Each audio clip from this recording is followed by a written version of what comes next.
Welcome, everyone. My name is David Olson. I'm a senior here at Iowa State in economics, and I'm the president of the Young Americans for Liberty chapter here at Iowa State.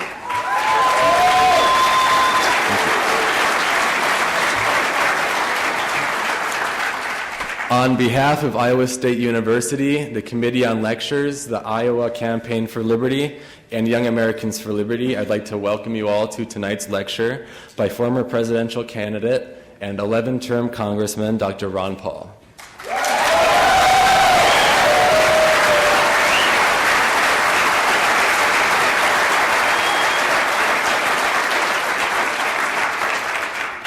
It's a huge honor for our group to be hosting this event tonight.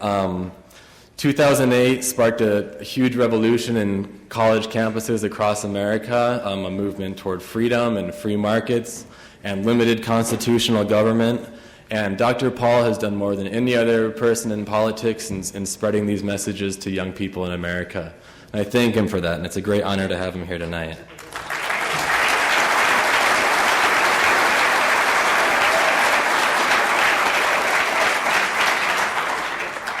And this is definitely evidenced by this amazing turnout tonight, more than we expected. I'm sorry for everyone that's sitting upstairs watching on a video projector, but it's amazing that you all turned out. Thank you. If anyone wants to get involved in our group, which you all should, we're going to be meeting on Tuesday at 7 p.m. in Pearson Hall, room 3119. Even if half of the students here came, it would be a huge club, and the movement we could make on campus would be amazing. So please come out and join our group.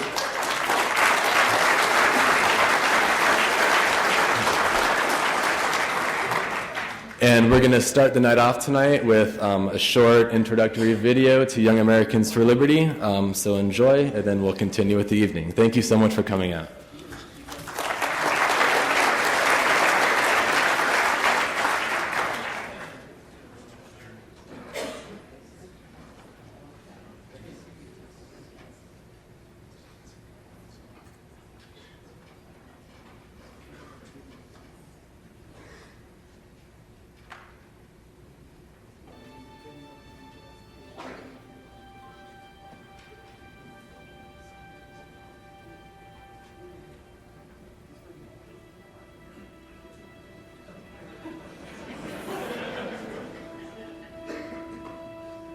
I would remind you that extremism in the defense of liberty is no vice. And let me remind you also that moderation in the pursuit of justice is no virtue. I pledge. I pledge. I pledge to form my own opinions And not rely on pundits, politicians, or celebrities. I pledge to think for myself. To not rely on the media for facts. I pledge to respect life, to respect liberty, To respect the happiness of others. I pledge to defend the individual. To be kind and respectful to others. to lead by example. I pledge to give voluntarily to private charities. I pledge to work for the benefit of the world because I want to, not because I have to. Because I care and I want to make a difference. I pledge to visit the National Archives and Arlington Cemetery and remember what this country is supposed to be about. I pledge to oppose compulsory service. To oppose slavery, to recognize the difference between voluntary action and government force. I pledge to show the world that the real peace movement is the liberty movement. I pledge to resist the draft. I pledge to defend liberty, starting at home. I pledge to defend my home at home, not abroad. I pledge to fight for a foreign policy that puts America first. I pledge to defend the Constitution against enemies, foreign and domestic. I don't own a firearm, but I pledge to defend the right for you to own a firearm. I pledge to hang on to my Second Amendment rights until they pry them out of my cold, dead hands. I pledge to be an advocate of the Second Amendment and respect state sovereignty. To always stand up against the legislation of morality. To resist show trials and fight for habeas corpus. To oppose all new legislation that doesn't severely slash the budget or taxes. I pledge to inform Congress that just like me, they do not have an unlimited budget. I pledge to not allow unelected bureaucrats to run our economy. I pledge to resist fiat currency. To expose self-evident truths for all of mankind. I pledge to defend the natural rights of man, my life, my fortune, and my sacred honor, just like this guy. I pledge to remember that the price of liberty is responsibility. I pledge not to let my talents go to waste. To pursue the American dream and make something of myself. Without any hindrance or help from the government. I pledge to support small business and not government institutions. I pledge to remember that wanting to keep your own money isn't greed, and spending other people's money isn't compassion. I pledge to never tax you for my personal ambitions. I pledge to not accept any public money for scientific research. I pledge to work outside the government, to make the world a better place through voluntary associations, without the threat of violence looming overhead. I pledge to combine the philosophy of liberty with the virtue of love. I pledge to never let political differences interfere with the potentials of human friendship. I pledge eternal hostility against all forms of tyranny over the mind of man. I pledge to question authority. I pledge to speak out. I pledge to never stop learning. To educate myself about the political process so that I can make a difference. I pledge to read Human Action by Ludwig von Mises. I pledge to buy copies of Human Action for all my Marxist friends. I pledge to read LouRockwell.com every day. To read more Murray Rothbard. To learn about fractional reserve banking.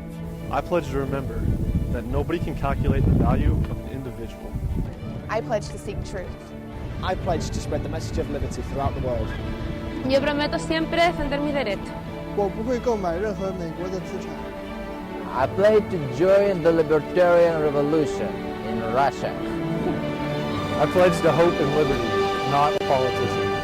I pledge to remember that this country doesn't have royalty and we don't need a replacement royal family.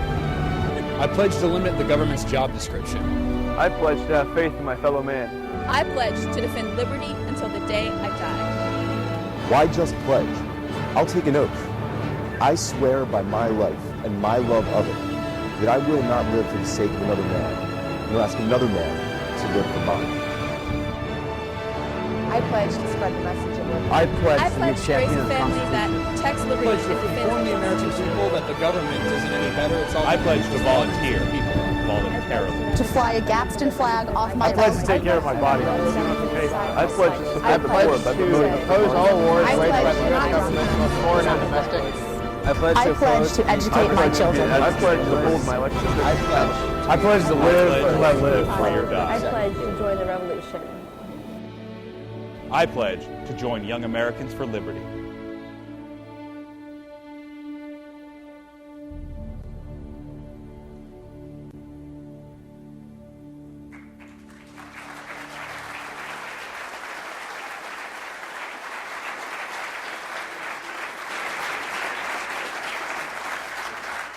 Good evening and welcome. My name is Jeff Frazee. I'm the Executive Director of Young Americans for Liberty, and I'm very, very honored to be hosting this event here at Iowa State University, and very thankful to the YAL chapter that has helped put this event on. YAL is a continuation of Students for Ron Paul. It's the only youth organization endorsed by Congressman Ron Paul and the sister organization of Campaign for Liberty. There are currently over 170 active and forming chapters on college and high school campuses across the country. And tonight is very special. It is the final event of a 3-state tour YAL chapters have hosted on their campuses over the past 7 days. We have had the privilege to host Tom Woods and Congressman Ron Paul at the University of New Hampshire, University of South Carolina, and Iowa State University. 3 very important 2012 states, you may notice.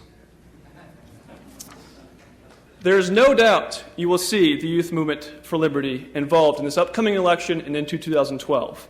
I encourage you to join a YAL chapter or start one on your own. Thank you for coming. I hope you enjoyed this evening and making this night a very special night, not just for YAL, but the Liberty Movement in general. At this time, I'd like to introduce Iowa Campaign for Liberty co-chairman A.J. Spiker. A.J. is an Ames businessman who has served on several committees and boards. He is a strong private property rights advocate and the president-elect of the Ames Multiple Listing Service, a group of local realtors. He's a past treasurer of the current co-chairman of the Story County Republicans and has been a delegate to numerous political conventions. AJ served as the Story County chairman for Ron Paul 2008's campaign and an active member of St. Cecilia's Catholic Church. AJ is married to Andrea, and they have 2 children, Catherine and John. Mr. AJ Spiker.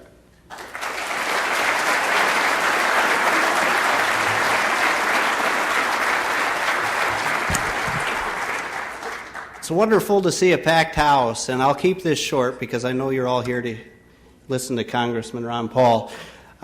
Inside your Campaign for Liberty folder that should have been on your chair, there will be a yellow card, and if you're a student, make sure you check the student box, print your name and email clearly. If you're not a student, don't check that box.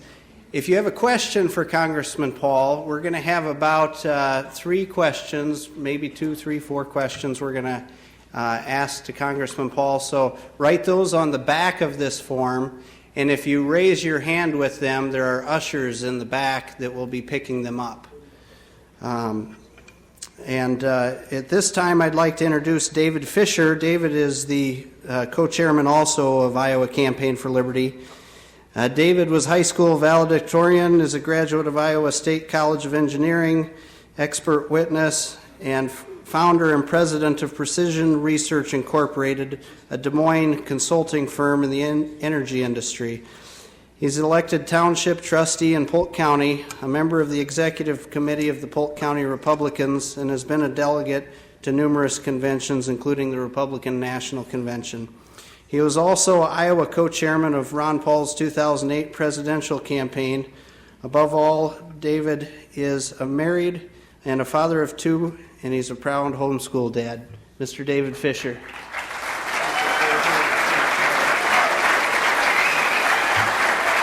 Thank you. Thank you, AJ. Thanks for coming out tonight. It was about 40 years ago right now.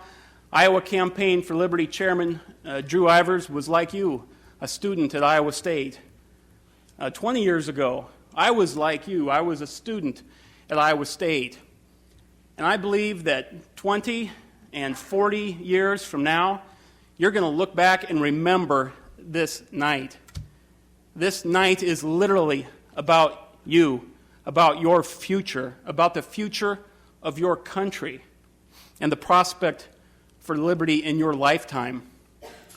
The very first words of Ron Paul's new bestseller, End the Fed, are these: to the young people who powered my presidential campaign and who are the heart of the anti-Fed movement, in your hands is the hope of a free and prosperous society. In your hands is the hope of a free and prosperous society. I hope that you'll take those words to heart. This isn't just a speech that you came out for tonight. We're building something here. And Ron Paul and Campaign for Liberty and Young Americans for Liberty want you to be a part of it. Fill out those yellow cards. Join us. Unite your voice with ours as we cry out for freedom, prosperity, and peace. And tonight I want to introduce our Iowa Campaign for Liberty state chairman. Real briefly, he was the chairman of Ron Paul's 2008 presidential campaign in Iowa. He's been a county GOP chairman, an elected member of the state central committee. He was elected 5 times to be a delegate to the Republican National Convention. He earned both his master's and his PhD at Iowa State. He has an MA in theological studies. He holds 7 patents as a plant geneticist. And he is a United States Army infantry, combat wounded, Purple Heart awarded, heroic Vietnam veteran. He and his wife of 40 years have 3 kids and 3 grandkids. He's Iowa's own champion of the Constitution, Dr. Drew Ivers.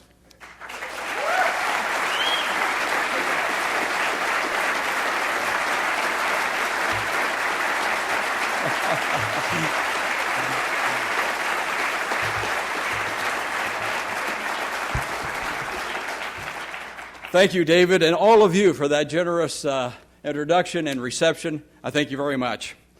You know, I've got 2 minutes to give you a very serious challenge, and I'm going to do this in 120 seconds. We live in epic times, perhaps unprecedented by any other. Today in America, our judicial branch is killing 1 million babies a year through abortion. Our executive branch is driving us from one no-win war to another. through foreign intervention. Our legislative branch has simply lost control of the country through legislative abstinence. Our national banking system is stealing trillions of your dollars every year through inflation. Our trade and diplomatic policies are systematically destroying our national sovereignty through globalism. Our information system spins the news to supersede reality, truth, and just plain common sense through political correctness. But now for the good news. The good news is, believe it or not, we can fix these problems. And it's not that hard. It's not that complicated. All we simply need to do is just activate. Activate. Do something. And we can. So, with that, I challenge you to join the Campaign for Liberty and be a part of us. And as David already said, add your voice to ours as we cry out for less government, not more. Thank you.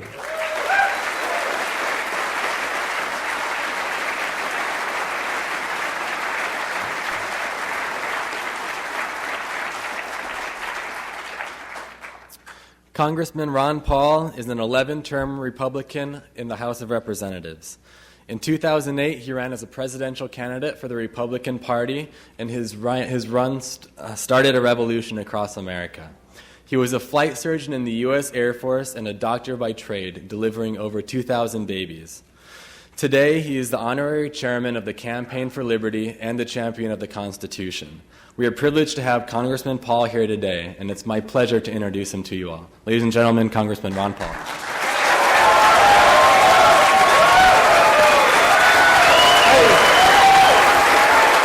Thank you.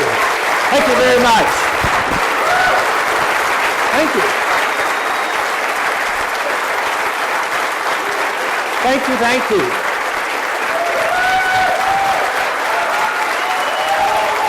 Thank you, thank you.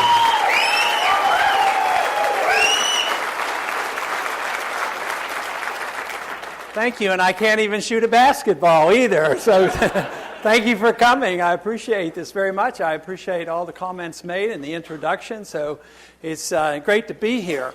It's great to come back, but it's great to be on the campuses of America because I've been going there since the campaign was over, and the receptions have been good, and that encourages me. A lot of people during the campaign said that I encourage them and I remove their apathy, but to tell you the truth, when I meet with young people and we communicate, all of a sudden I get a little of encouragement too, because the problems aren't all that easy to solve, and I talk a lot about the problems, but most of the people come away thinking that they have a feeling of optimism once you know what the problems are and what we should do. So I am very grateful for your interest and your participation, and I'm very glad to be here this evening.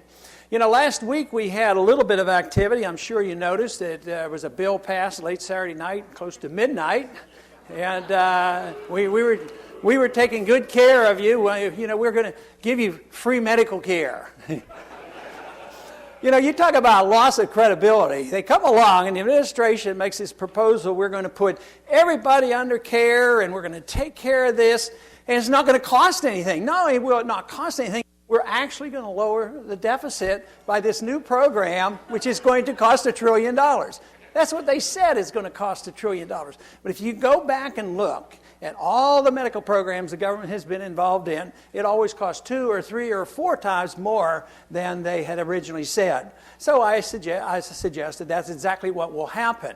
Now, will the quality of care go up? Obviously not. The costs will go up, certainly, and taxes will go up, and it would lead to nothing but problems. Now, this is pretty important because you as young people will have to deal with this. You have to deal with your own life and taking care of your medical needs. At the same time, you have to deal with this runaway government that thinks it can provide medical care for everybody. Now, just think about it. You know, recently we've been hearing about the H1N1 flu scare. And it's a serious disease. As a physician, I know about this, and I can't belittle it. But I do object to overblowing it at times. You know, here we have, but what my strongest objection is that the government has taken over making all the decisions. You know, in a free society, the patient makes a lot of decisions along with his or her doctor. But here, when the government takes over, they have the program. So they get a couple $1 billion, and they're in charge of the distribution of the vaccine. So you go into New York, there's a bunch of people that don't want it. They're forced to take it. You go to another state, they want the flu vaccine, they can't get it. And this is a typical example of how government operates. And we're very much involved in medical care already. When you look at what we do on Indian reservations, quality of care there is not all that great. If you go to the Veterans Hospital and the Veterans Care, that's not all that great. They can't distribute a vaccine. And what we want to do is turn the whole process over to the government. But that's a typical example of what happens. And fortunately, though, I think there's a ways to go on that medical bill. It's not going to sail through. And I thought it was rather interesting that the biggest controversy had to do with the abortion issue. And there were 60 Democrats that voted against the idea of taking money from a group of people who are strongly opposed to abortion and paying the other ones to do abortion.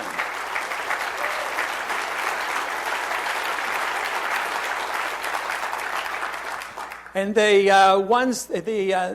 pro-abortion members said they'll vote for it just to get something out before we take a break. But they'll come back and they said it won't be on final passage. So that means there's a lot of infighting. The Senate has to deal with it.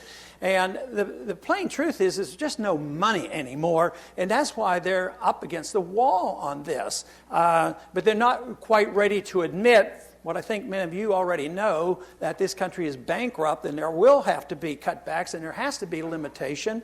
And unfortunately for you, it's falling on your generation to make these decisions. Because I can't promise you a whole lot from the people I know in Washington. They're solving your problems. And the likelihood of that happening in the near future is not very good.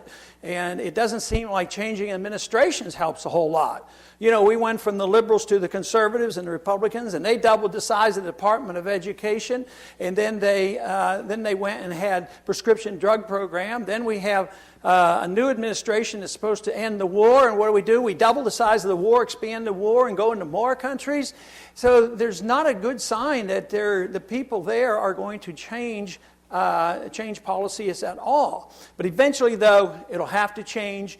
Because when a country goes bankrupt, which we're on the verge of doing, we're technically insolvent. We're not bankrupt until the dollar absolutely quits working. And it's not working all that well right now. And one of the bellwethers for that is the price of gold. It tells you what the future of the dollar is going to be. And the price of gold is going up, which means the value of the dollar is going down. That used to be a big event, but it just occurs steadily. You know, every single day. Back in 1971, in August 15th of 1971, that is when Richard Nixon closed the gold window. He announced no more, we're not going to back the dollar by gold. We're going to have wage and price controls. We're going to put on huge tariffs. He says we're all Keynesians now, and therefore we're going to march along in this effort. Well, that has happened. Since 1971, we've just had a financial bubble building all those years.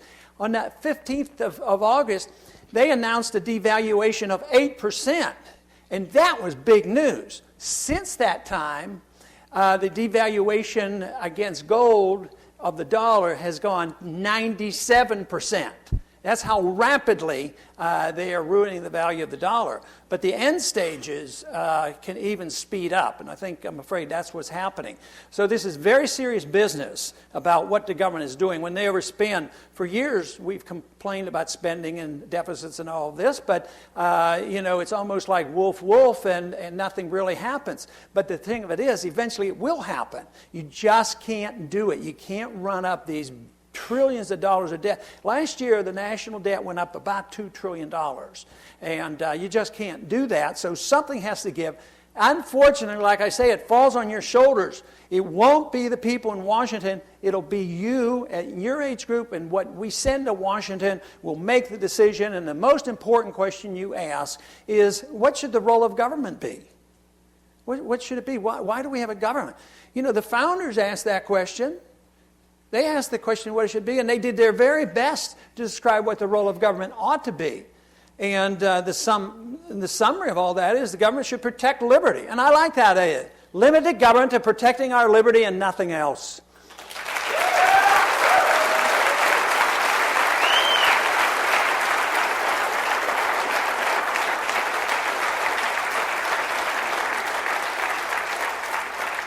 I'm convinced we're in this mess because we don't follow the Constitution. But I'm also convinced that the difficulty in doing the right things is not that hard to figure out. Why don't we just go back to following the Constitution and we can solve most of the problems that we have today?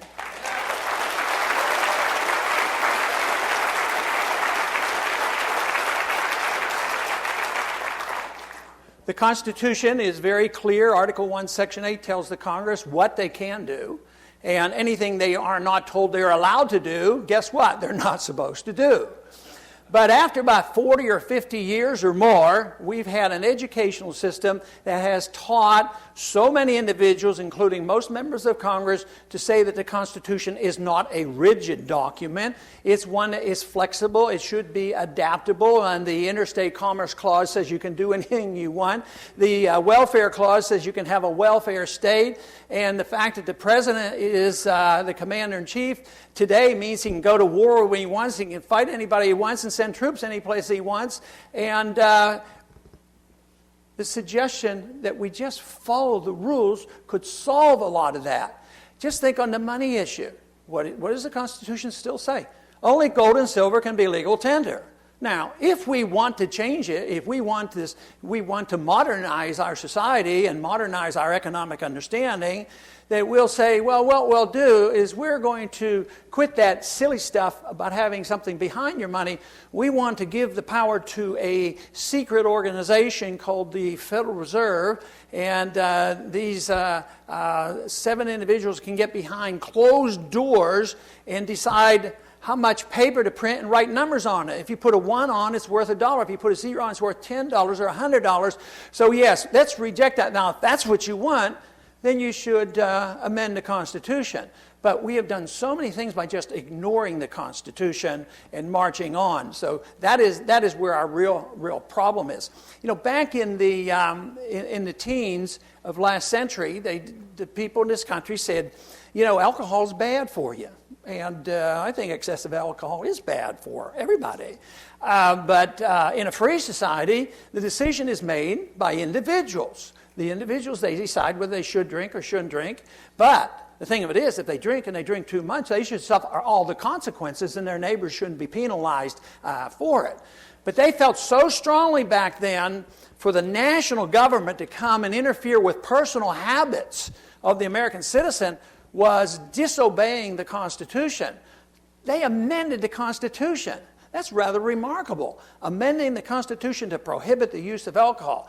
A crazy idea. It was foolish. It didn't work. And, did all the things of introducing crime elements, and people still drank alcohol, and they drank tainted alcohol, and people died from this, and people got shot and killed because of the bootlegging. But that didn't work, so they repealed it.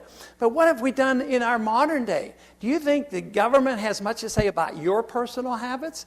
They're involved all the time. They decide everything that you put in your body, food and drink and smoke and everything else, and they're going to protect you from yourself by having all these rules and regulations. Fortunately, it is assumed in this country, correctly so, that the federal government, no government should tell you what you do intellectually. You should be allowed to read books, study, and make up your own minds about certain issues. And spiritually, the freedom of choice in religious matters is pretty well established and respected. But whenever it comes to what we put in our bodies, we assume that we're incapable of making any decision. Here we assume the responsibility that we can deal with our eternity in our intellectual life, but think of the danger about our intellectual and religious life. A lot of people do dumb things in the name of intelligence and religion, but we still don't outlaw it. But here we accept this notion that government can come along and regulate. Now, if all of a sudden government coming in and regulating your habits, your personal habits, if it would all make us perfect, wonderful individuals, I guess it would be a little bit tough to argue against it. But it doesn't work. It makes things worse. And then they become the authoritarians and thugs with guns coming around and telling people what to do. Then you end up with the monstrosity of this war on drugs, which does nothing to solve our problem.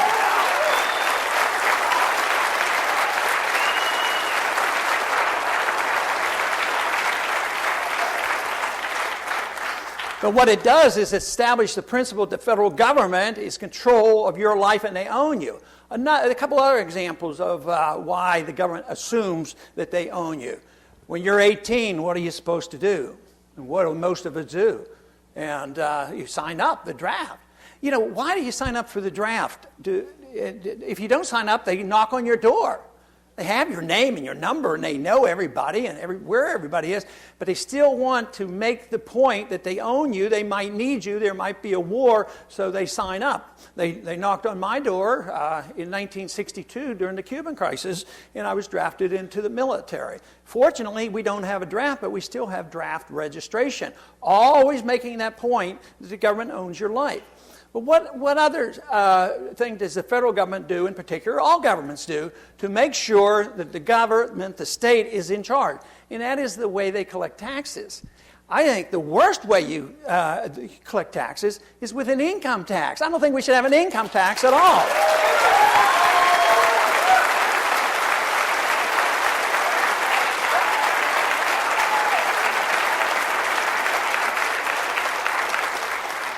When the incrementalism, the acceptance of incrementalism is one of the big shortcomings of the American people. As long as it's a little bit at a time, like the government incrementally gets involved in medical care. But on taxation, you know, when the tax came out early on, they tried it in the Civil War, it didn't work. But then when it started in 1913 under that so-called great President Wilson, they said, oh, it's only going to be a small percentage on the rich, you know, and it won't affect anybody, not that many people. But all of a sudden, you know, it affects everybody, and it means that if you can do 1%, you concede the principle. If you concede the principle to the government that they can regulate you in any sort of way, even though it's just a little bit, you've conceded the entire principle that the government's allowed to do it, and then it's just a matter of degree after that. So you can't address that subject until you address the subject of what the role of government ought to be. Now, a lot of people ask me about the fair tax, and I said, well, I like the fair tax. I like the fair tax as a zero tax, you know.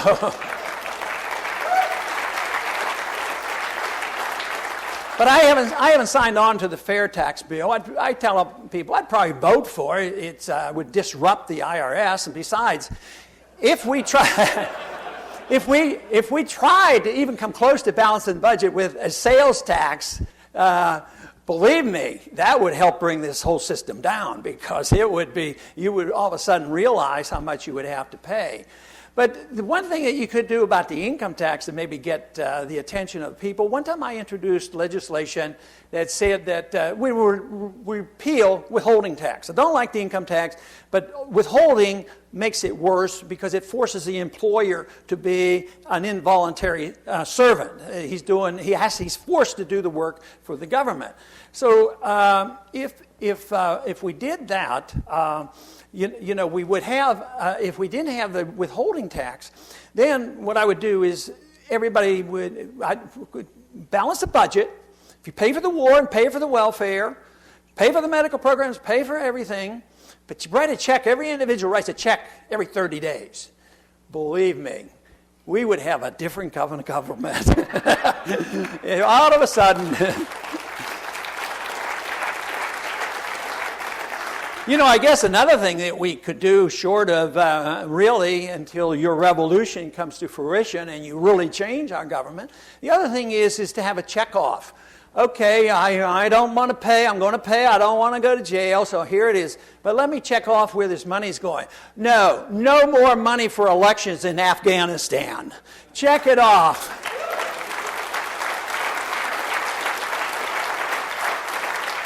No more money for the military-industrial complex. No more money. No more money for the Taliban. Pay the Taliban off to guarantee that our trucks can haul things back and forth in Afghanistan. I guess you saw that in the news today. The Taliban is being paid by our money, by people. We have more contractors over there. Now the contractors are subcontracting out with the Taliban. And why are we over there? To kill the Taliban. We have Air Force, United States helicopters transporting Taliban back and forth throughout the country. And guess what? There's a lot of people making a lot of money over there. They were describing some that were just into drugs and they had been in this country and got arrested doing drugs. But now they are really big-time business people. And what they are, they're intermediaries between our money and the Taliban and the military-industrial complex. So this, believe me, it is a waste. But how could this have been prevented? Well, like saying, don't go to war unless the war's declared. That might have prevented it.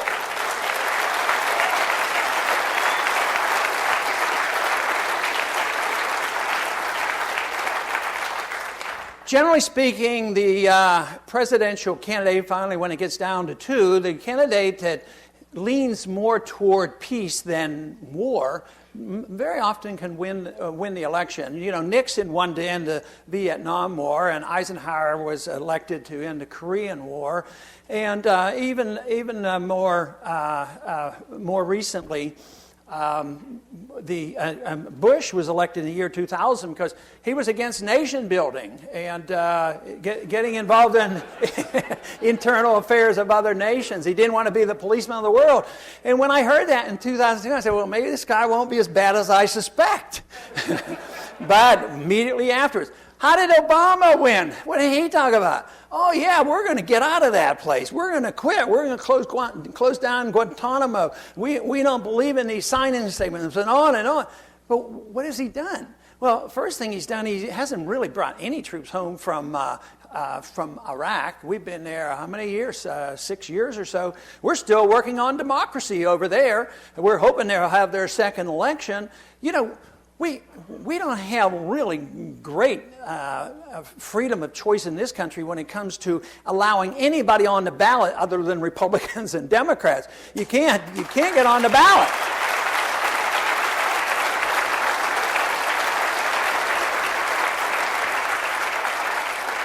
But you're also expected to go over and pay or go over and get shot at spreading democracy. So they have these elections, and we've had this wonderful election in Afghanistan. We spent $300 million on that election. It was totally fraudulent. And we know about it. And they know there were 1,500 polling places that didn't even exist. So we talked the other guy to dropping out, so we have Karzai again, and it's his brother that does all the drugs. So... But the amount of money spent is unbelievable. Well, we've been involved in so many other elections. I would say that we should be more worried to make sure elections are honest and clean in this country before we preach to others.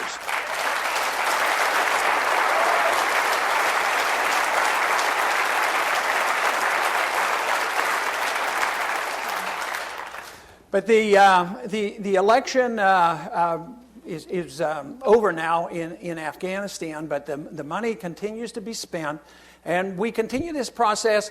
But the troops haven't come home from Iraq. At the same time, we have increased the number of the contractors. So there's just as many contractors in Afghanistan as there are soldiers. And the contractors get paid, twice as much or 3 times as much as the military.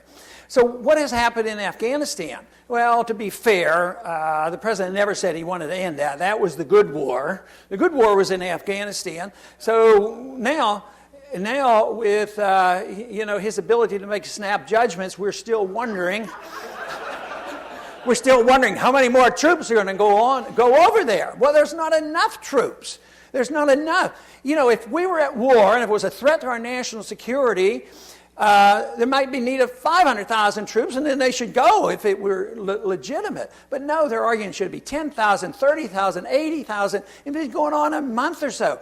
I mean, it proves one thing. Afghanistan has nothing to do with our national security except it exposes us to greater danger.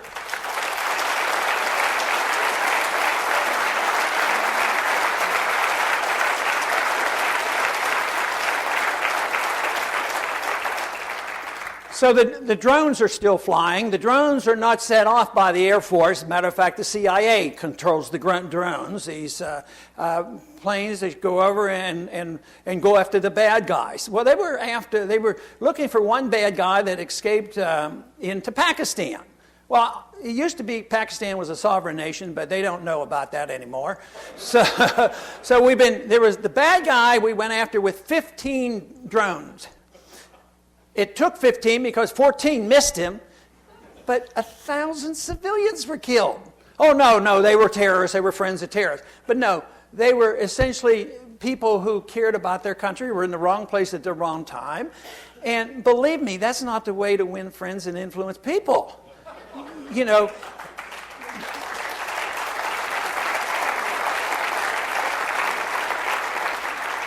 but we definitely are having trouble getting enough troops over there. They really don't have the troops. I worry at times about the draft coming back, but fortunately the country is still pretty well set against it. But things could shift. What I fear most in foreign policy is some event, some unknown event, whether it's concocted or an accident. Some ship is sunk or an airplane goes down, and the American people are rallied. They're the bad guys. They're the monsters, and look at that. They've been trying to kill us. Of course, we've invaded their country, but no, they're trying to kill us, so then rally the people, and then there'll be a draft, and we'll be going over there. I think that would be so tragic, because we take on these terribly powerful countries that can't even feed themselves. They don't have air forces or navies or intercontinental ballistic missiles or anything, and yet we work ourselves into this dither that we have to, take them on. We're working real hard on picking a fight with the Iranians. We've been doing that since 1953. We've been fussing with them. We put in our guy, put in the Shah in 53, and threw out their elected leader. And they remember those things. Americans have no memory. The Muslims never forget.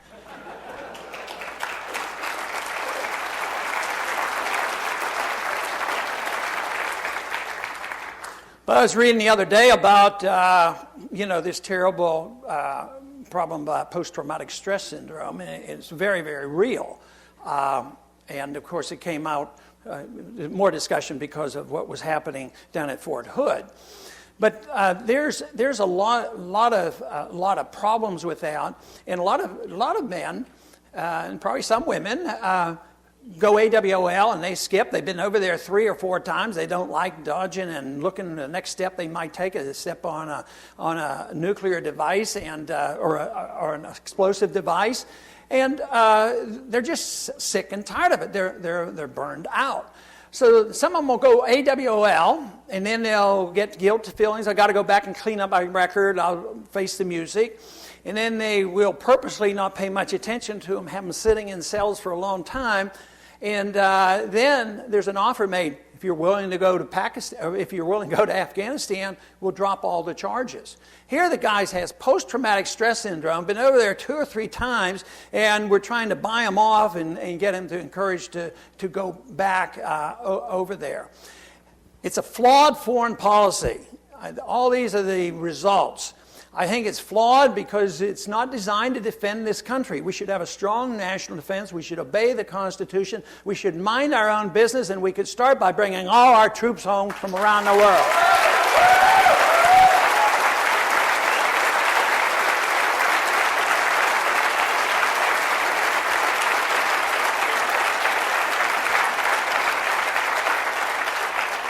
And that means, I do remember the end of World War II, and the troops have been in Germany and Japan since then. I think it's time to come home. I think it's time to come home. By the time I got in high school, the troops were sent to Korea, and they're still in Korea. I think we need to give them a map and show them the way home.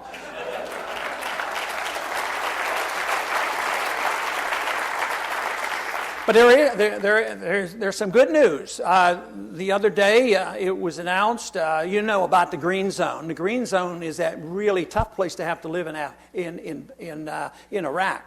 The Green Zone is the fortress, and they take care of the military and all the contractors there. And they have swimming pools and tennis courts and the whole works. And guess what? They're allowed to drink alcohol there. Now, the Iraqis must be feeling a little stronger in declaring their independence because they have made a declaration, no more alcohol in the Green Zone. And one officer looked at the other one and said, "Don't you think it's time for us to go home?" So maybe they denied alcohol to him, we'd wake up and come home. But then I'd allow you to drink it here as long as you don't hurt anybody or get drunk and all those kind of things. But this whole idea of us always wanting to interfere. We give countries two choices. One, if we ask them to do something, if they don't do it, then we might bomb them or threaten them. Or if they do what we want, we give them money. And we never offer them another alternative, and that is, why don't we just be friends with you and talk to you and try to trade with you and try to get along with you instead of intimidating and threatening and using force? That, to me, would be much better.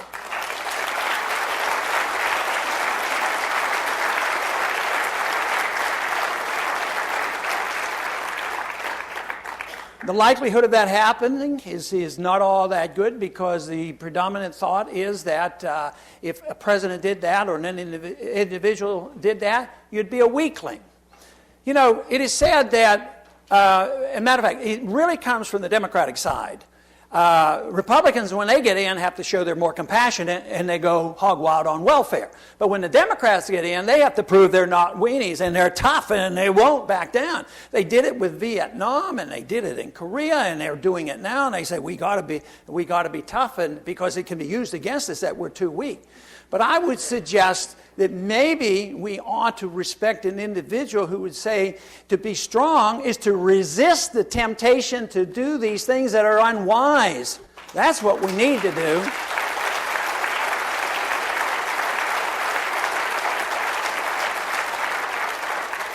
The reason I talk so much about what the nature of government ought to be and what the role of government ought to be is that the 20th century really had a very distorted view of the proper role of government. It was a terrible century. It was a killing century. And if you look at all the militant, evil dictators that existed in the 20th century, those governments killed 262 million people of their own. This wasn't even in the military. It was, the Pol Pots and the Stalins and the Mao Zedong and all these people. They killed their own people or starved them to death. 262 million. In conflict, 44 million people died, which is horrible. And but it's based on the assumption that force is a proper function for government. The government shouldn't have force. They should be able to restrain force. Local government, especially if there's crimes, to restrain force and enforce laws and no stealing and killing and violation of property. And in federal level, it should be the restraining of force, not the initiation of force. I think one of the most serious errors that we have made here in the last decade or two is the assumption that we have a moral obligation to pursue preemptive war, preventive war. That is a good word for aggression.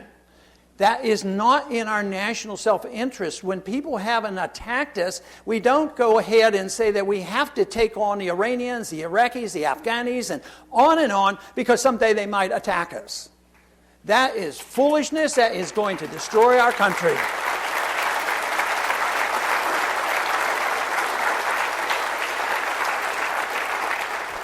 Now, another good reason why we ought to come home is a political reason. It's the best place to stop spending some of this money.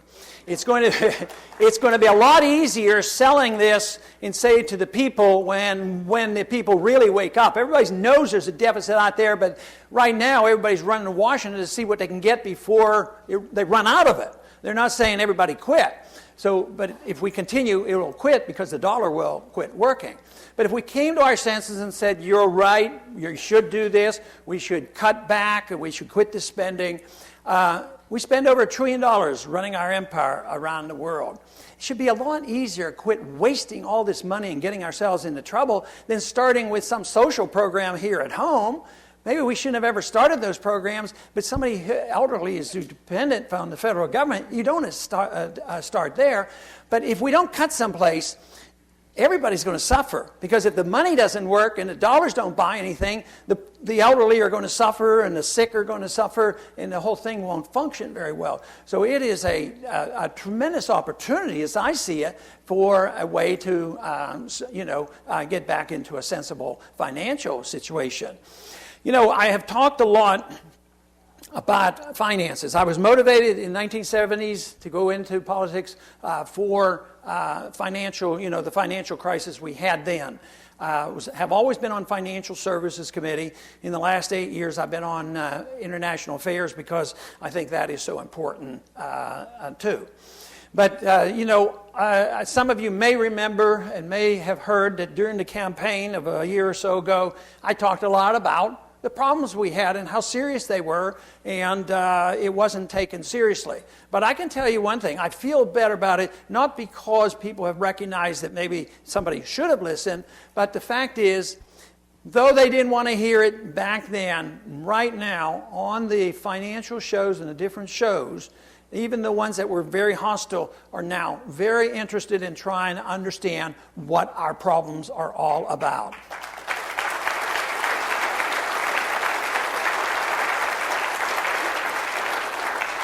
And once again, somewhat like we continue to do the wrong things in foreign policy, we continue to do the wrong things on economic policies. We got into this mess because the government got too big, we spent too much, we had too much debt, we borrowed too much, and then we printed too much, and we regulated too much. Those were a few minor problems that we had. So we get into the crisis, which was predictable. There was a financial bubble that was doomed to burst. It did, and we're in this mess. So what has the government done? They're spending more money, they're running up the deficit, they're printing more money, they're borrowing more money, and they're regulating more.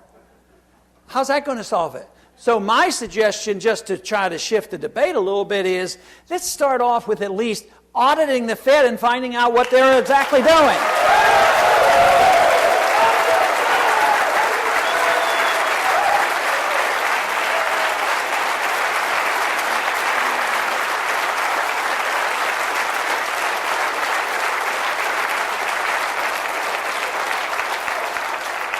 Now, as you recall, on occasion during the campaign, it was hinted around, and sometime I was accused of not being a very good Republican. And I said, well, how does that be? I said, I vote for the least amount of spending. I always vote for a balanced budget, the least amount of taxes, and a strong national defense, and I'm pro-life. That sounds, pretty Republican.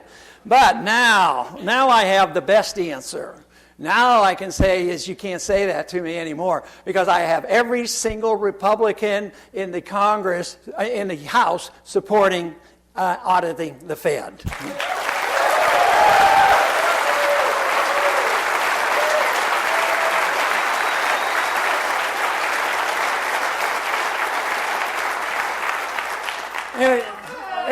And of course, we have 30 in the Senate. But you deserve congratulations. I know a lot of people in this audience must have worked on it. And I think this is a good study, because I don't deal in partisan politics. I deal in, more philosophic things in economic policy and foreign policy and all. But in this state, you have some Republicans and some Democrats. I understand there's a bit of a mixture. But if I'm correct, I think everybody in the state, your House and your Senate, have all joined in auditing the Fed.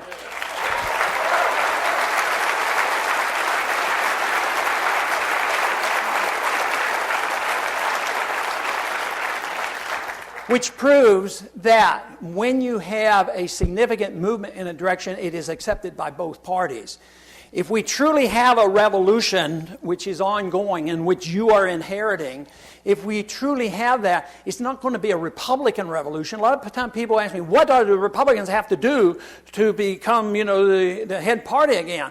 I said, well, that isn't the question I like to ask. What should the country do, and what kind of issues should both the Democrats and the Republicans accept? And one ought to be, transparency, and also maybe a sound monetary system where we don't even have the Federal Reserve.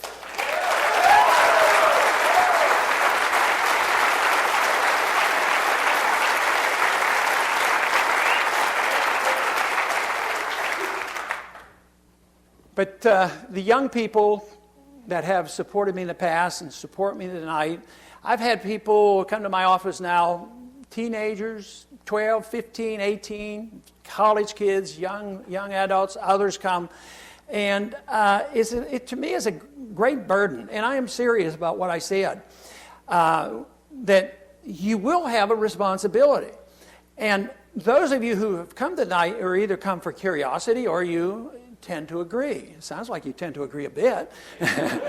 So this means that the burden falls on you much greater than those who are still, looking at the circuses and doing other things. But the burden falls on you because you know now, and you have to do something about it, and you feel more obligated. And besides, you can have a lot of fun doing it. If you ignore it, you can live in denial. That is one thing. But movements and revolutions always occur with a small number of people. 3, 5, 8% of the people who are driven by strong beliefs can change things. And that's what the Campaign for Liberty and Young Americans for Liberty is all about. Finding those people who want to be the leaders, who want to be involved. I'm not talking about how do I become a congressman. That's probably the last thing that should be on your mind right now. But to change people's minds and attitudes, to study and understand free market Austrian economics, and understand the difference between paper and gold money, and to understand the difference of foreign policy. And then once you feel confident and comfortable with this, supporting people or groups that support those ideas, or supporting other candidates, or running for office, all these things. But everybody has a personal responsibility. Because the last thing you want to be said is that we know what is going to be said about our generation, about how in the last 100 years we rejected the principles of the Constitution, but now the burden is laying on your shoulders and say, it's up to you. So it can't be said that, oh yeah, we knew about it and we wanted to, but it was too big a job, so we forgot about it. So now we're going to accept our tyrant. Because it's easier to accept the tyrant in a time of chaos than it is to fight and understand liberty. Well, I'll tell you what, it's not much fun living under a tyrant, no matter how gradual it comes. And believe me, you can elect a tyrant just as well as you can have one take over by armed force. So that is what we have to understand. We don't want a dictator. We don't want a dictator of the majority. We have to have an understanding that rights are individuals. They are not collective. You don't have a right because you belong to a group. You don't have a right because you're in a minority, or a woman, or a certain sexual group, or a certain religious group. That is nonsense. You have your rights because you're an individual. They come to you from your Creator in a natural way.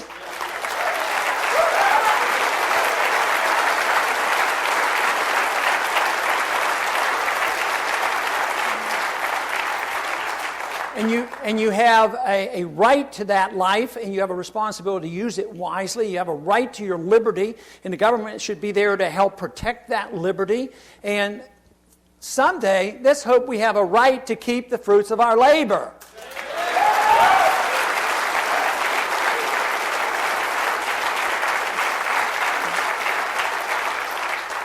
Now, the great part of this philosophy is that it's not brand new. It's been around. It's been tested to some degree, the best ever here in this country. But it's relatively new otherwise, because tyranny has always prevailed. But we should realize that something happened 100 years ago, because this got all mixed up. Liberty used to be thought as a unit. Your right to your life and your liberty, your economic liberty and personal liberty were all the same. But today we have people thinking that personal liberty and economic liberty are completely different. But if it's your life to do with what you want, with your own money and with your life. And people say, oh no, He's not going to spend his money wisely, he might gamble. He's not going to spend his life wisely, he might smoke, and on and on. But the one thing is, for the system to work, we as individuals and citizens, we have to assume responsibility for our acts. We can't dump it on somebody else. If we mess up, we have to be responsible for it.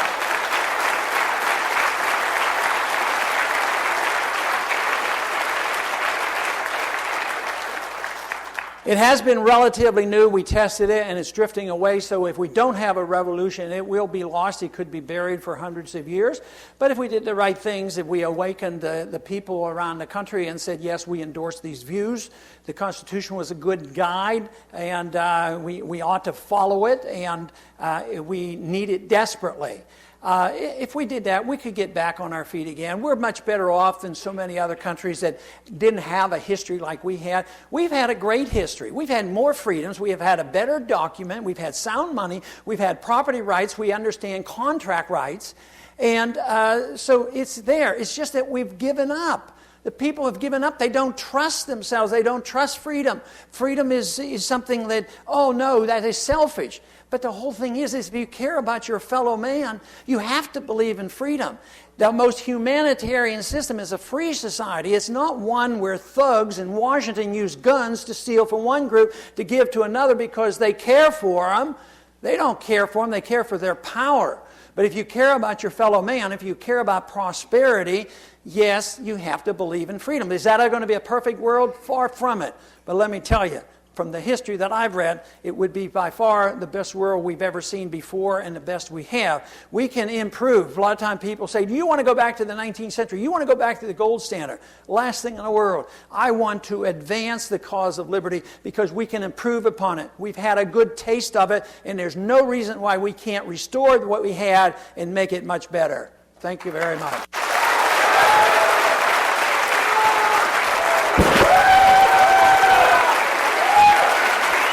Thank you.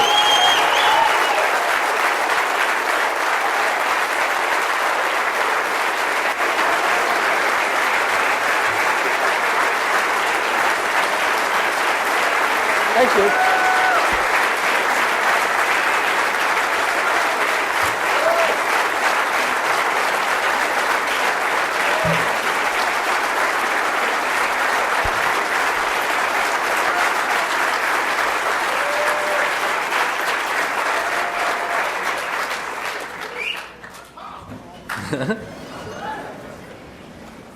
Now the exciting part, we get question and answers. First question, with lack of regulation and greed being considered major contributions to the current economic crisis, are free markets really the answer to our problems? I partially have answered that. Yeah, it certainly is the answer.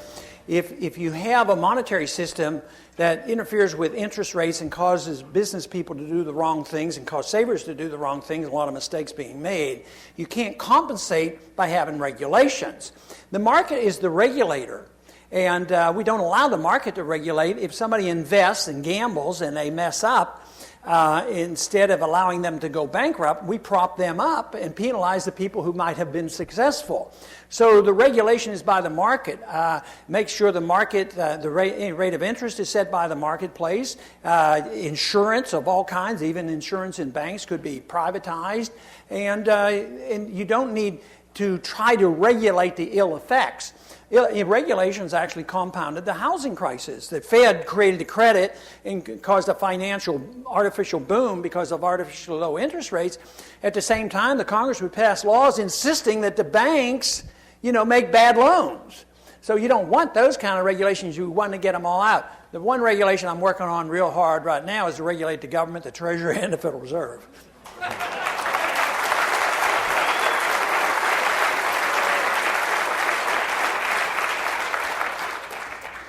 Given the need for fusionism or cooperation amongst conservatives fractioned between libertarians and the religious right, how can the Republican Party come together? Take their oath of office seriously and obey the Constitution.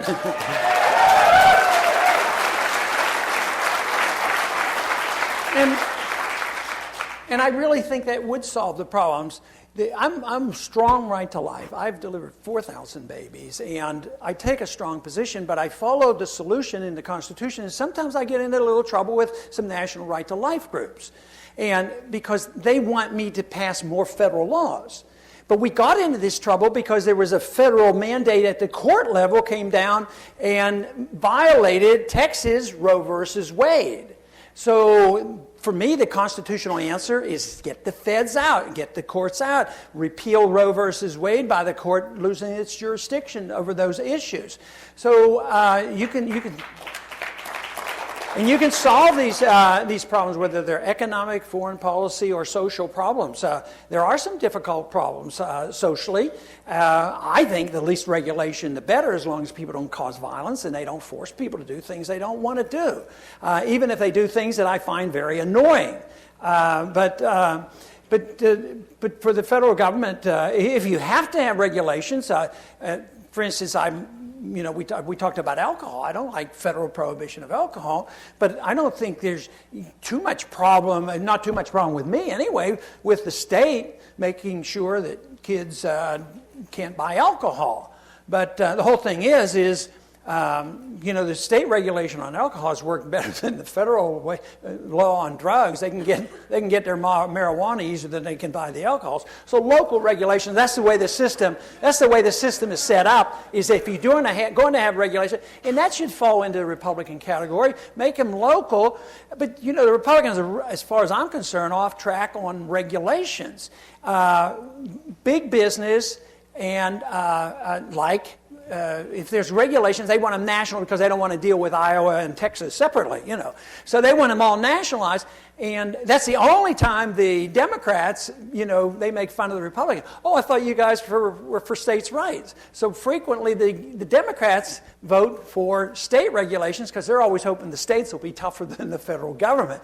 But the Republicans, so I don't think the Republicans, if they take my position, they lose some credibility with the military-industrial complex and big corporations. But they might be able to reach more people that are individuals and small business people and young people.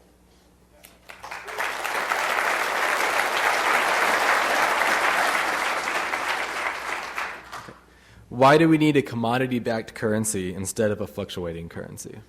Well, we want a commodity-backed currency because governments can't print commodities. And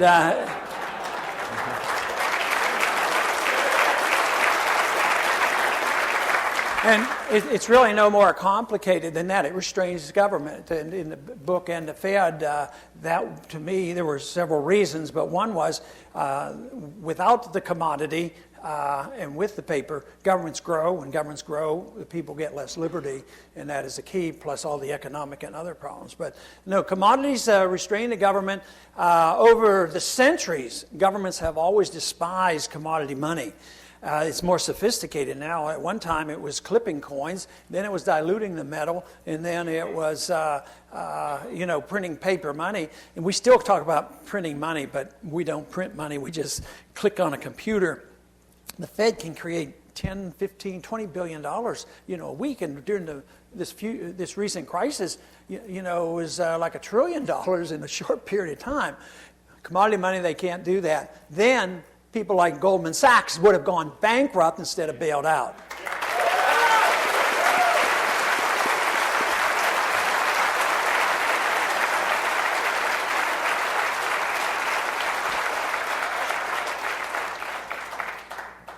What steps can we as students in high school and college take to make our voices heard as we stand up for our true Constitution? And I think I can help answer that. What steps?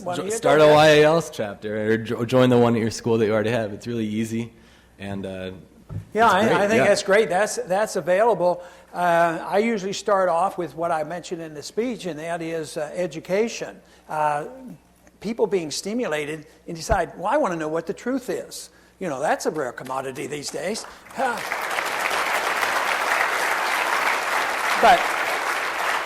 it's studying it and understanding it, and I also mentioned, but I'll restate it, and that is, if you get in these groups or you get to talking to people, like-minded people give you reassurance. It is a lot more fun if you're dealing with people. So being involved in these groups that are sharing it, that's what's been so wonderful about the internet. And I have to confess, before the campaign last year, I never heard of a meetup group. But all of a sudden people meet up and they get together and they were like-minded and they had interest. Get together and these organizations can help you. You have a lot of co-sponsors on the Audit the Fed bills that are not really that friendly to the liberty movement. I would like to know what their motivation is to support the Audit the Fed legislation. Well, their motivation is to satisfy the noise they've been hearing from their constituents.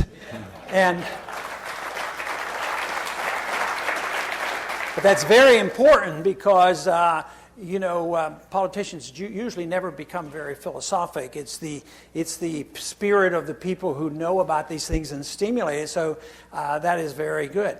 But the anti-bank, anti-Fed movement has been around for a long time. There have been 3 other individuals well known that wanted to audit the Fed, and they were all banking chairmen. Henry Royce, I think he was from Wisconsin. There were 2 from Texas, Wright Patman and Henry Gonzalez. And they could never get very far of it and never did get an audit of the Fed. But they came more from a populist viewpoint. But the original co-sponsor in the Senate is Bernie Sanders, who calls himself a socialist. He calls himself a progressive. So the progressive, very liberal element who see this as a way to cut down on big corporations. One time I was having a press conference with Bernie Sanders, and it was on the IMF, and one of these organizations that maybe it was Export-Import Bank. But our business people were getting advantages, something the Republicans might be supporting. So we get together and we're having this press conference, and they ask us, how do you 2 guys get together? Here I am way over here, and Bernie Sanders calls himself a socialist. And I said, yeah, we have our differences, but we both hate fascism.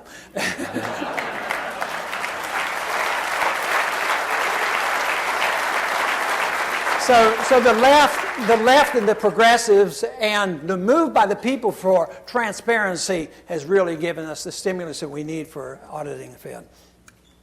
How did the Democratic leadership get enough votes to pass the health care bill, and what did you see on the House floor that night? What was the last sentence? What did you see on the House floor that night? See? Yeah.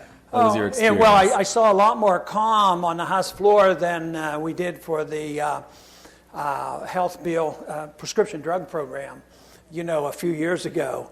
That was the one that when they didn't have the votes and Gingrich kept them open there till 4 in the morning. He kept twisting and badgering and yelling and screaming. No, I have to correct that. It was not.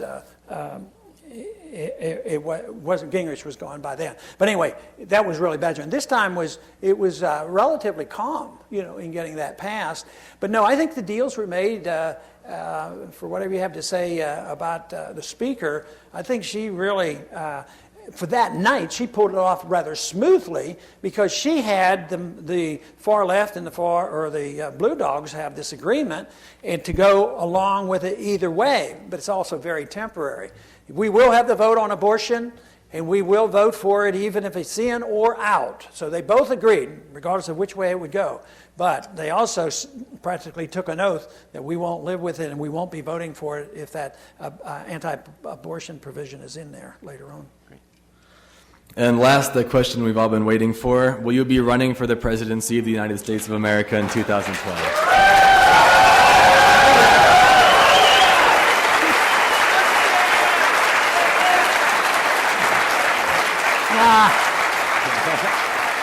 That's way off into the distance. Way off in the distance. I am going to try to get reelected next year, though, in my congressional seat. Thanks a lot. Good. Thank you. Good job. Hey. Where am I supposed to go? Go.